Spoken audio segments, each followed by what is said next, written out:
네, 안녕하세요. 예, 정신현상학 강도 45번째인가? 46번째인가? 예. 지난 제가 2월 11일 날부터 이렇게 준비한 문장인데요. 전에 했던 문장에서 이것도 이제 거의 이어지는 이런 문장이고, 이제 관찰이 자기의식으로 이제 가서 발견하는 그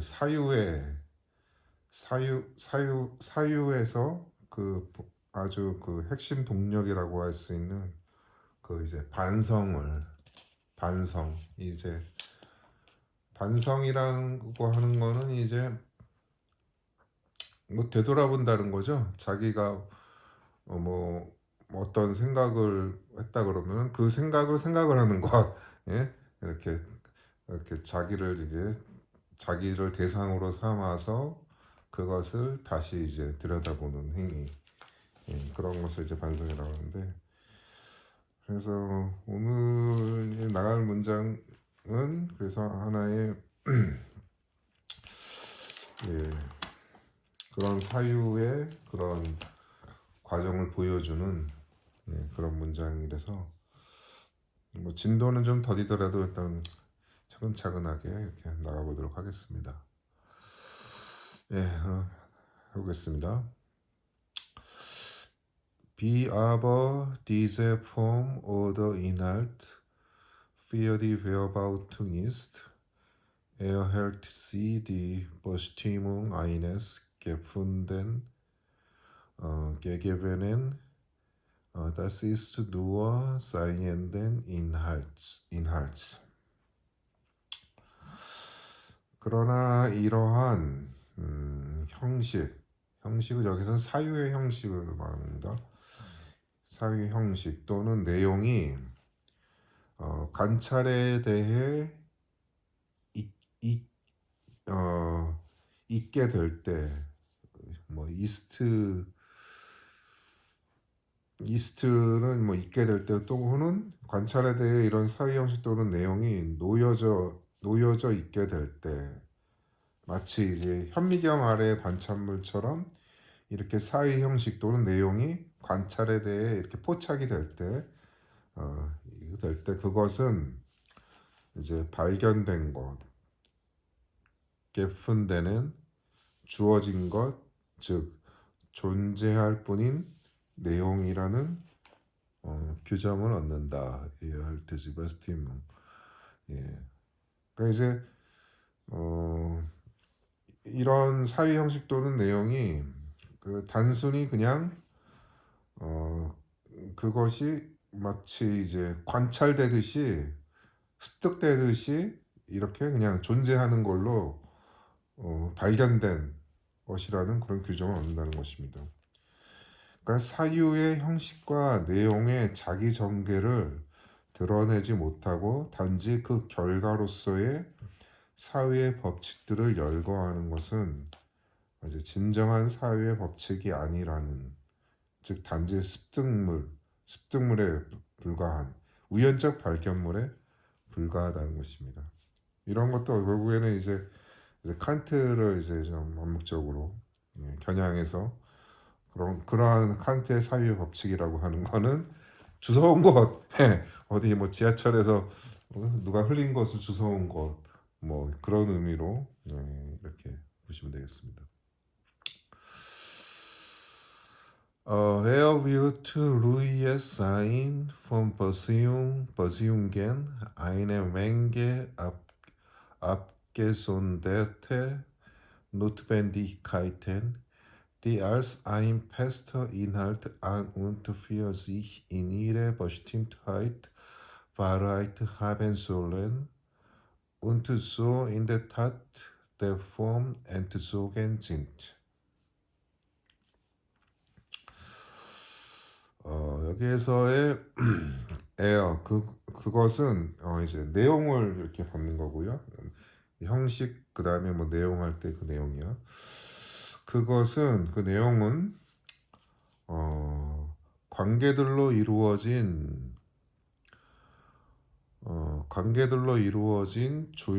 고요한 존재, 루이의 사인, 관계들로 이루어진 고요한 존재, 어, 앞 앞게존데르텐 노트벤디카드, 분리된 필연성들의 맹계, 집합이 되며 그것은 고정된 내용으로서 패스트 인할트, 알사인 패스트 인할트, 고정된 내용으로서 안지, 자체적이자 피어지, 자립적으로 자신의 규정성 속에서 어, 진리를 지니하고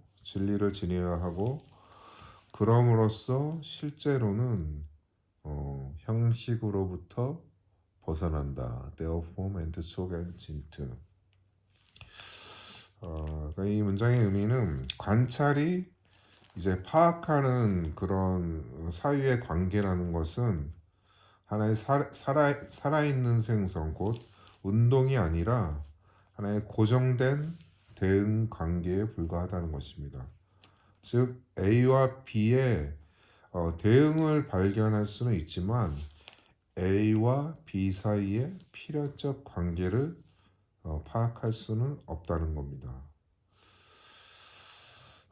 제가 뭐 여기에 대한 하나의 예를 하나의 뭐 잉여 가치와 노동의 관계를 가지고 한번 예를 들어보겠습니다. 그러니까 A를 잉여 가치, B를 이제 노동의 관계라고 한다면은 이 둘 사이에 이제 관계를 규명하는 것이 하나의 이제 제가 봤을 때는 고전파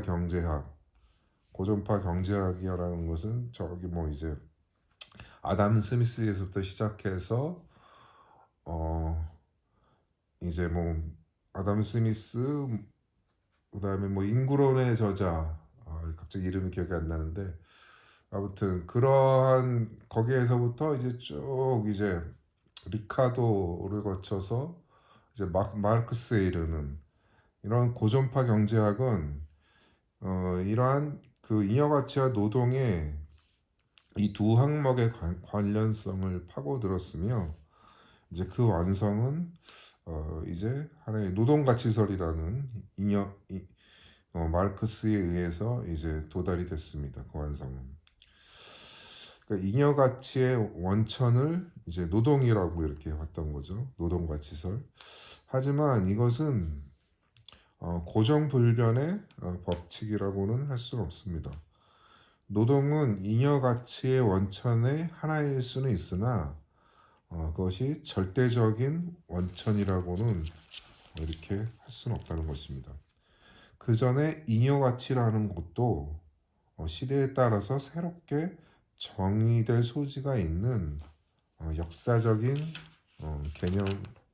개념이라고 하는 것입니다.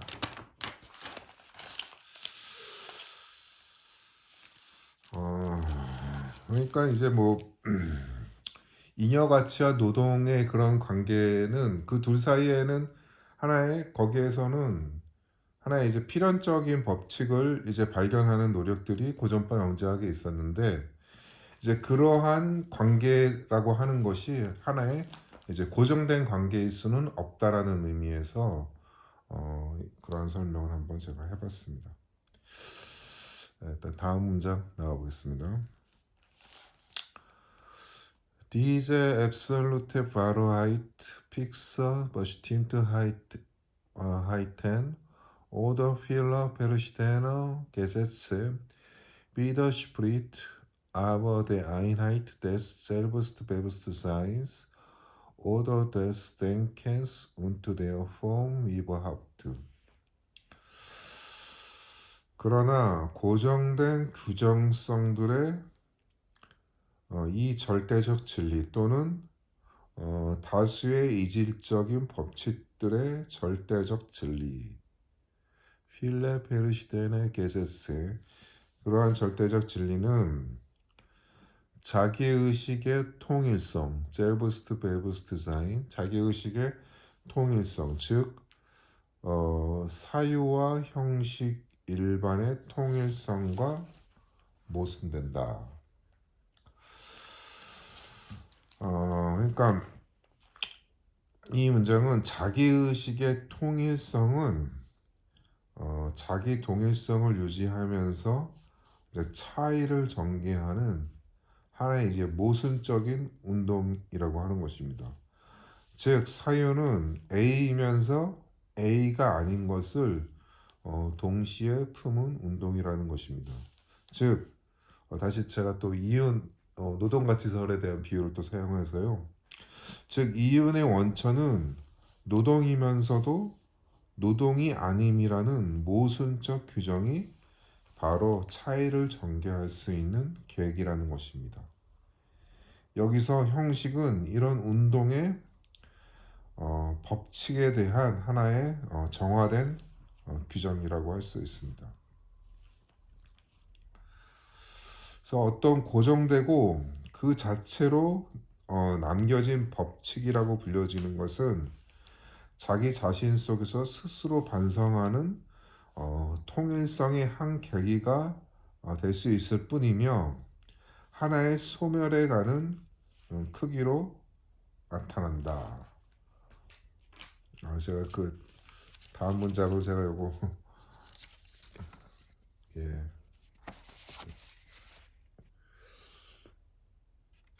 예.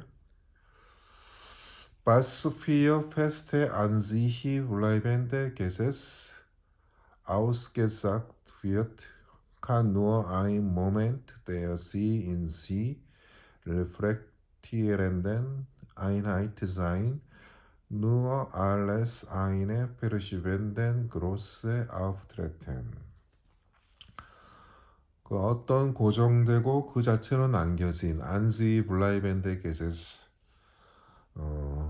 그러한 법칙이라고 불려지는 것은 아우스게삭트 자기 자신 속에서 내 인시히 스스로 리플렉티에렌드 반성하는 통일성의 하나의 모멘트 계기가 될 수 있을 뿐이며 이게 재밌는 표현이죠. 누어 알레 아인의 페르시벤덴 그로스 하나의 소멸해 가는 크기로만 나타난다, 등장한다. 그러니까 사유의 법칙이라고 하는 것은 반성을 통해 끊임없이 전복될 수밖에 없다는 것을 아주 이것을 소멸해 가는 크기로 나타난다 이런 표현을 썼습니다. 그래서 마치 설탕의 알갱이가 이제 뜨거운 물에 넣으면 분해됨으로써 그 크기가 소멸해 가는 것과 마찬가지로 법칙 또는 특정한 규정성이라고 하는 것은 소멸의 과정을 겪을 수밖에 없다는 것입니다. 하지만 헤겔에게 소멸은 단지 완전히 사라진다고는 볼 수 없습니다. 그 대표적인 그런 개념이 이제 아우프 해봉이죠. 예? 지향. 이 지향은 폐기이면서도 보전인 모순적인 그런 성격을 가진 운동입니다. 예. 그래서 헤겔에게서 이제 사유의 동력이자 본질이라고 할 수 있는 반성, 리플렉시온의 힘을 이렇게 좀 드러내는 이런 문장이라고 할 수 있습니다. 성찰로도 번역될 수 있는 이런 반성, 리플렉시온은 자신의 분열, 모순을 간파하고 새로운 내용으로 분화해 갈 수 있는 그런 동력입니다.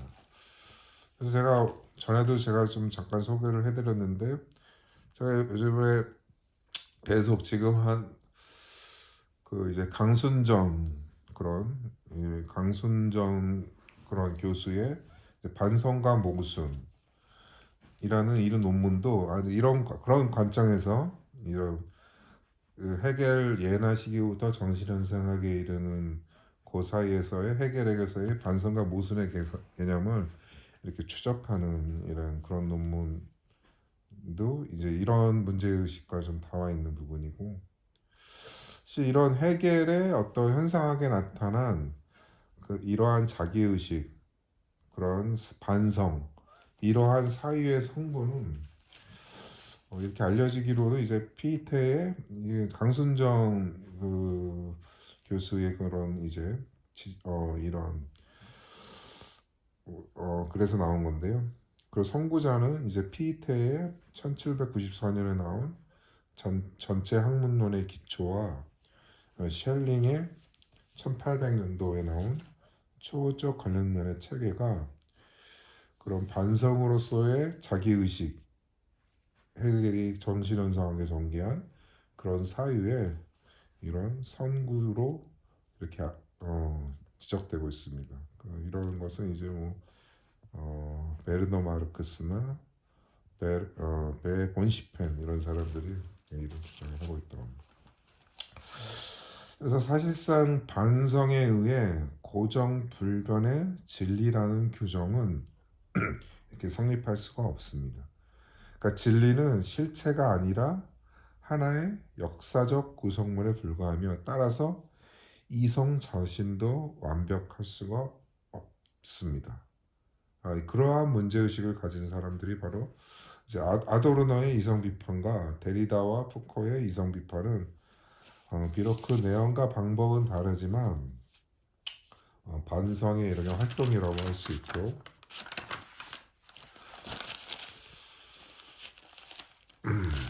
반성의 활동이라고 할 수 있습니다. 네.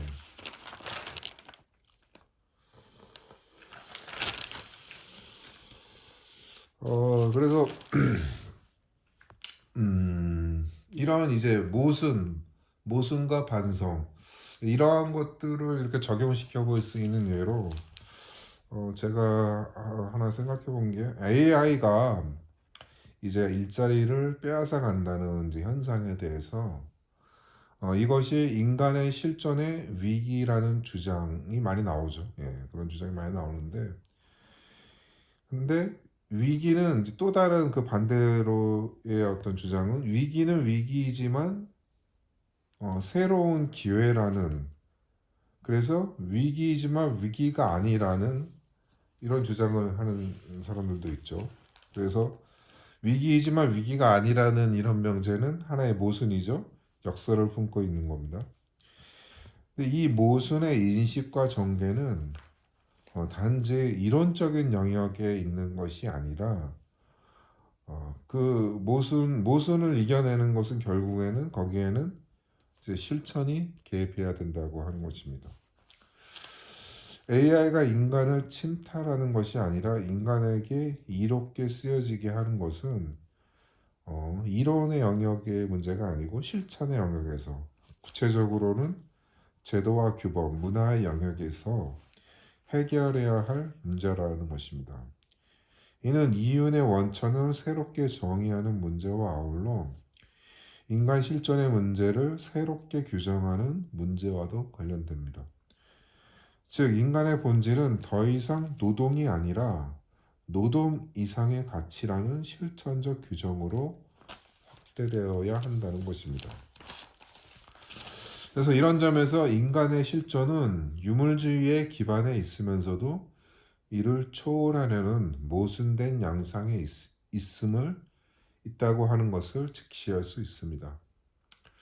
예를 들어 가난의 인간은 위축될 수 있지만 가난이 점령하지 못하는 인간의 존엄은 무엇인지 그리고 그 존엄이 어떻게 지켜질 수 있느냐의 문제는 단지 개인적인 의지의 문제가 아니라 하나의 사회적 의지의 문제로 볼 수 있습니다. 이것을 단지 개인의 문제로 치부하는 것은 하나의 사물화된 지배 이데올로기에 그대로 굴복하고 마는 것으로 볼 수 있습니다. 근래 이제 이재명 정부가 이제 강력한 이제 부동산 규제 정책을 이제 펼치고 있는데 거의 제가 보기에는 해방 후 국가 존립 이래로 처음으로 아주 강력한 부동산 정책이 나오는 것이 아닌가라는 꼭 이렇게 보여지는데요. 현 정권은 바로 그러한 사회적 의지를 어느 정도 표출하는 것으로 저는 볼 수 있다고 봅니다. 왜냐하면 주거의 문제는 가장 기초적인 인간 실존의 토대이기 때문입니다. 이런 토대가 가장 극단적인 상품이자 투기로 전락한 곳에서 나올 수밖에 없는 그리고 나와야 하는 그러한 정책으로서의 의의가 충분히 있다라고 이렇게 보여집니다. 예, 예 오늘 좀 예, 준비한 거는 좀 많았는데 그래도 뭐 오래 걸리지는 않네요. 예. 예, 어제 내란 재판 1심 선고가 있었죠. 예, 거의 뭐 1년 가까이 이렇게 진행된 예, 뭐 구형보다는 낮게는 나왔지만은 그래도 뭐 법원이 그래도 뭐 제대로 그래 어느 정도 그래도 작동을 하고 있는 그런 구속을 보여주는 그런 판결이었다라고 보여집니다. 앞으로 또 뭐 2심으로 내란 전담 재판부로 가면은 뭐 어떤 또 다른 새로운 쟁점이 나올지 그래서 결국에는 어떻게 보면은 이 내란과의 이런 또 이런 전쟁이 이 이재명 정부 내내 또 지속될 수 있는 소지가 또 이렇게 있어 보입니다. 그러니까 하나의 그러니까 뭐 윤호개인을 지지하는 사람들에게는 이 재판이 하나의 동력이 되는 거죠. 그들한테는. 예. 이 재판이 앞 뭐 대법원까지 간다고 하면은 또 이거 질질 끌 것 같아요. 아마라도 조희대의 그런 대법원은 질질 끌수록 결국에는 이제 정권이 바뀔 때까지 이 재판이 계속 전개되는 것이 아닌가 그런 생각이 듭니다. 뭐 어떻게 보면 현 정부도 이, 이 어떻게 보면 이 내란의 밤에서 탄생을 한 거고 그것을 또 어, 정파적으로 또 이용하는 측면이 있지만은 반대 진영에서도 역시 또 마찬가지인 그런 상황인 것 같습니다. 네, 오늘 여기까지 하겠습니다. 감사합니다.